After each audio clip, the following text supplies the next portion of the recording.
Yo les gars, alors c'est Kazin, j'espère comme d'habitude que vous allez bien. Et on va discuter ensemble des soldes que j'ai pu trouver cette année. J'ai trouvé pas mal de jeux Switch, un petit peu de jeux PS4 et bon PS5, Xbox One, pas beaucoup évidemment. Et c'est vrai que j'ai eu dans l'espace de mes commentaires, et ça arrive, on va dire, assez régulièrement. Il n'y a pas en quantité évidemment. Souvent, soit type acheteur compulsif, et ou alors acheter des jeux qui sont, entre guillemets, de la merde. De mauvais titres, certainement, en parlant de ces différents jeux. Et moi, c'est vrai que j'avais été plutôt content de mes trouvailles soldes de cette année, parce que c'est vrai que ça faisait un petit moment où j'ai un petit peu de mal à trouver des trucs plutôt sympas. Après, les prix sont pas comme on avait l'habitude d'avoir, parce que c'est vrai que si tu fais les soldes depuis maintenant, je sais pas moi, 10 ans, on va dire, avant, il y a 10 ans, peut-être même un peu plus, tu pouvais trouver ultra régulièrement des soldes avec des jeux à 1, 2, 5 euros et j'ai envie de dire grand maximum 10 euros. Ça, c'est vrai que c'était une époque très cool, mais cette époque-là, il faut savoir qu'il n'y avait pas de concurrence, un petit peu comme les vides-greniers, c'est-à-dire que les jeux n'étaient pas pris d'assaut, tu pouvais y aller tranquillement, voilà, tout était plutôt tranquille. Et c'est vrai que les années ont passé, et à un certain moment, bah, tu sais comment ça fonctionne, les bons plans, voilà, c'est comme les vides-greniers, beaucoup de gens venaient pour complètement déstocker. Bah, du coup, les boutiques sont pas folles, le savent, et maintenant elles ont plus besoin d'appliquer des prix ultra bas pour que une grande majorité de leurs marchandises partent. C'est ce qui explique du coup l'augmentation des différents prix. Et alors pour répondre à ça, donc c'est vrai qu'avant c'était quand même beaucoup plus intéressant. Malgré tout, je trouve que sur certains titres, les prix sont ultra raisonnables et on va regarder ça ensemble au travers de cette vidéo.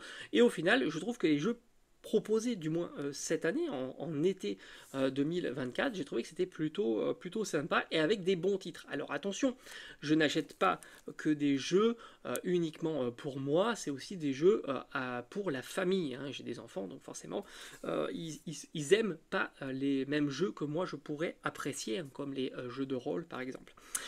Et type acheteur compulsif, bon là c'est pareil, tu te dis, bon, quand tu achètes en période de solde, tu profites aussi du fait que en règle générale, les jeux sont au moins, en tout cas ceux que j'achète, 50% moins chers. Donc ça c'est le minimum, souvent c'est plutôt 4 fois moins cher. Un jeu c'est typiquement 10 euros, d'habitude c'est plutôt 25, enfin entre 20, 30 et 40, voire même de temps en temps 50 euros.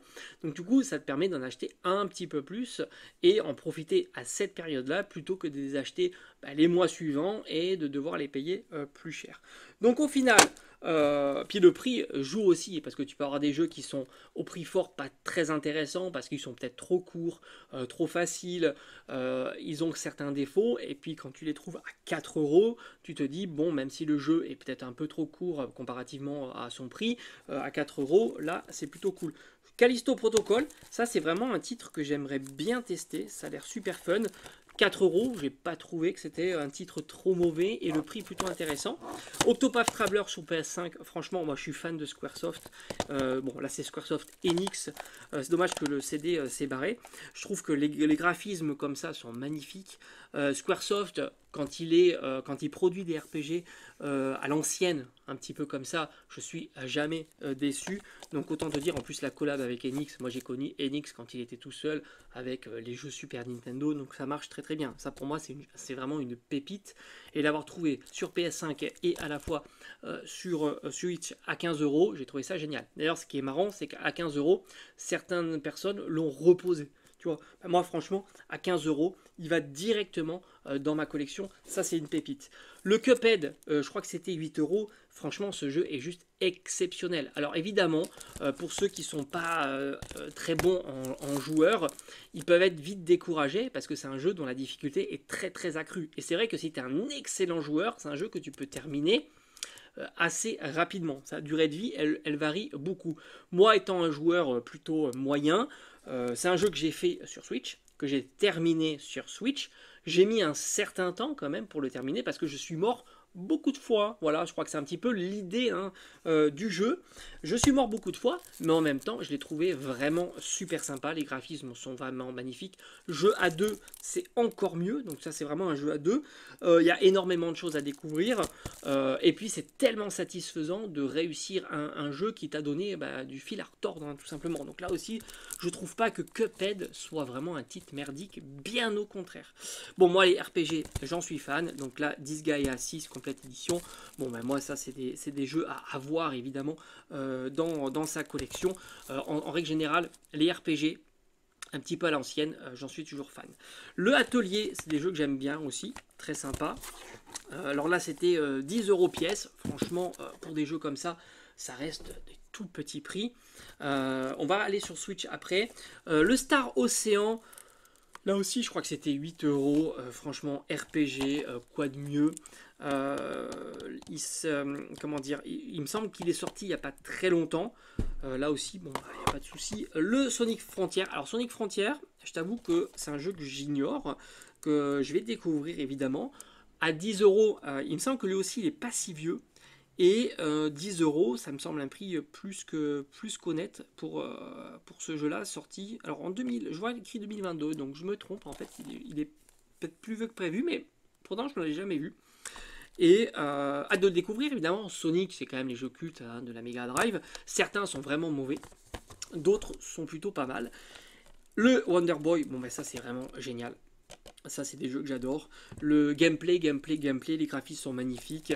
Pour 10 €, c'est une masterclass. J'aime beaucoup parce que c'est des jeux qui sont fluides, fun à jouer. Contrairement à certains qui peuvent être peut-être trop travaillés et chiants, du coup.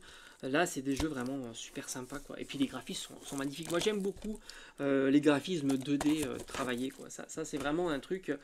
la 3D, ça peut vite me fatiguer.